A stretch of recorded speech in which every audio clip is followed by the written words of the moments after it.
Alright, you are given 12 minutes for the group discussion. Anyone can start now. Very good morning and bid to the examiners and also the candidates. So the situation given to us is how can people avoid being cheated out of their savings? So in my way of thinking, I think to ensure our savings is under control and being protected. Why do I say so?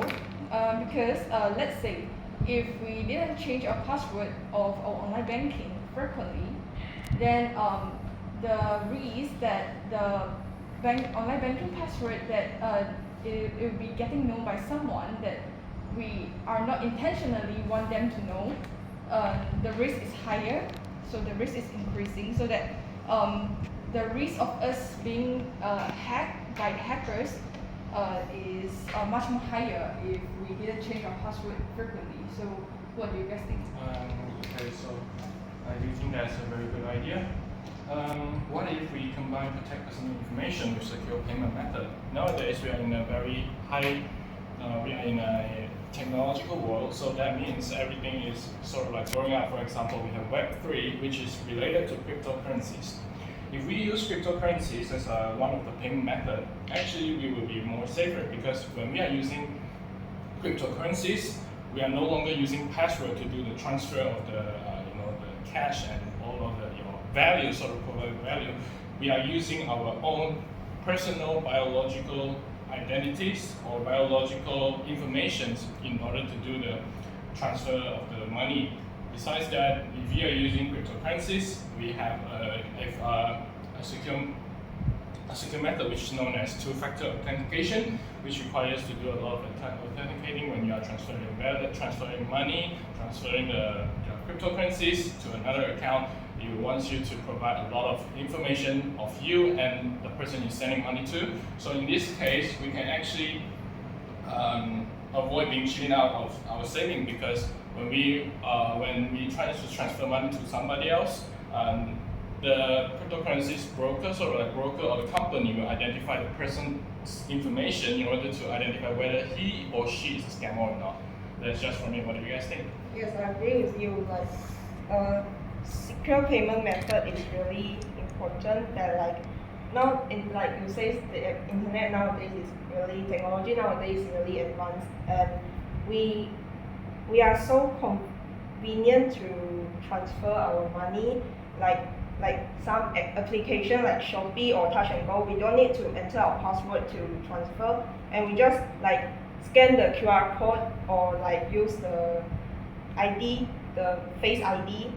So I think like me, my parents also be scammed before, because they sign in they let the application remember their credit card password, and they just, because of the conveniency.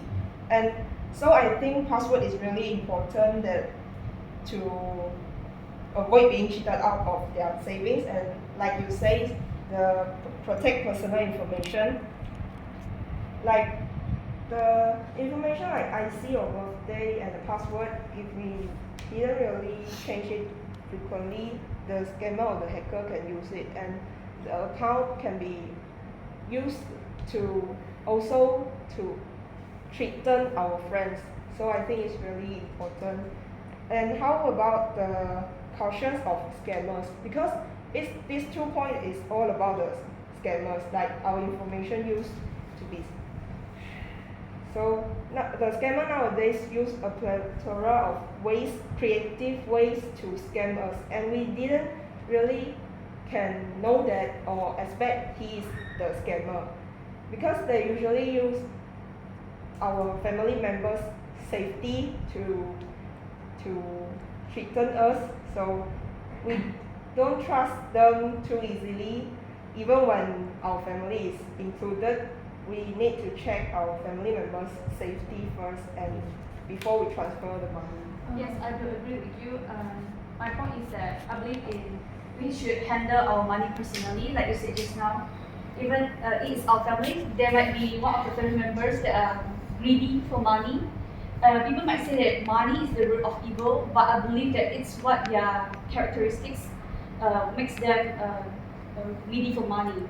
And for some, maybe they are like short of money, so the one of the family members that are rich, they will try to, like you said just now, they will try to know about their how their current financial savings like, so that they'll try to, like I said, not everyone is trustable. For example, like big company, they are often those boss who are lazy to handle their own money. They'll let their assistant to handle all the company money, so that the assistant will know the way the money in and out. Then they will check those dailies of the savings come from the company, so they will learn their way to store the money. So that I believe that everyone should be smart in handling money, so they won't fall into the wrong hands. And besides, you said about secure payment method like Face ID can help them to prevent their money get stolen by those scammers. But I think nowadays there are like things like called AI. There will be scammers who will use your face and will take your identity, like those Face ID fingerprints, and they will use that to take away your money through those kind of techniques. While immediately you said just now like cryptocurrencies, you said, I think that your method is good, but not everyone will actually use that method. For example, like those adults, those elderly, they won't know much about that kind of information. So like this much more applies to the people who are like know more about the modern technology. Oh, you can do these kind of things when you transfer money, but not everyone actually can apply this kind of way in their daily life. Yeah, that's all. So, okay, I do agree with some, to a certain extent I do agree with your point, but because of cryptocurrencies, it's more also like touch and go e-wallet. It's kind of like the same, but when you are dealing with transaction or when you want to transfer money, it is more safely because you need to provide information. It's more of like touch and go, but then it has a higher security which is covered by the company, because just like Xiao said just now, we should be cautious of scammers, because sometimes nowadays the website is so real that you don't think it is fake. For example, we do have like, before that we have like Hong Yong Bank fake website, and some people log into it and we didn't know it. But if we are using cryptocurrencies, with the company, we have a lot of big data, and with a lot of personal and bank information provided by the company and provided by the persons.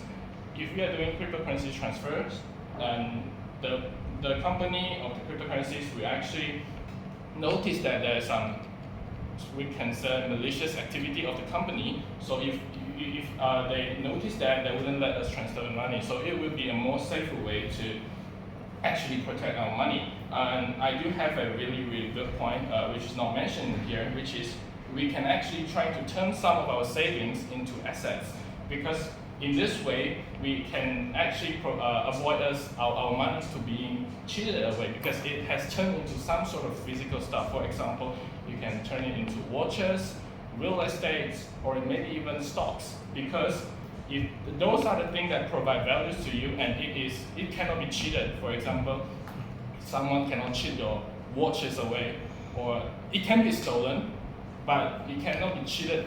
The watch cannot be cheated away, because you will not give someone the watch personally and willingly to somebody, your asset to somebody willingly. So I do think that if we try to turn some of our money into assets, the risk of us being cheated out is actually a bit safer. What do you guys think?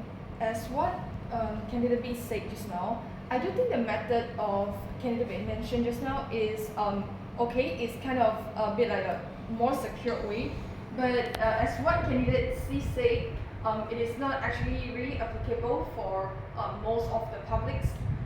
So as what Candidate D said just now, protect our personal information is really important. So what we can do is just actually, what are we doing? All that is just really most of like our intention is just to prevent from scammers, right?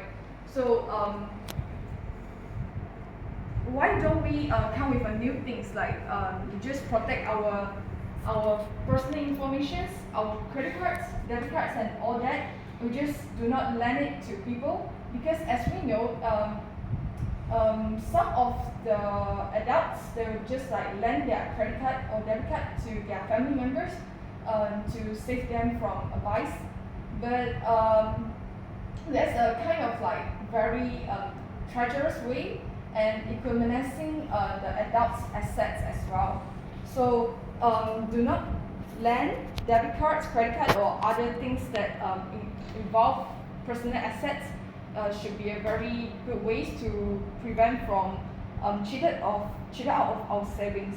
So besides that, I think invest carefully is also a very good way to avoid from cheating, avoid from being cheated. For example, we should actually invest something like S&B or any FD that is protected under PIDM so that we could actually decrease the risk of us of being cheated, as we are secured by PIDM, which is a government sectors that is function to protect the citizens' assets.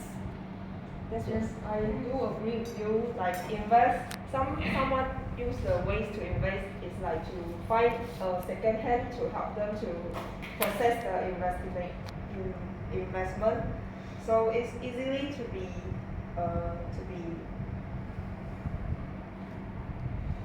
cheated by the second hand.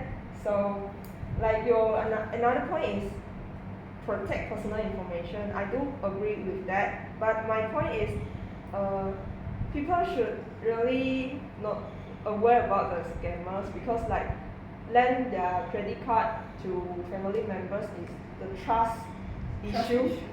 Yes, like it depends on how he believe in the other people. So I think people should learn about the ways of scam. Like he should.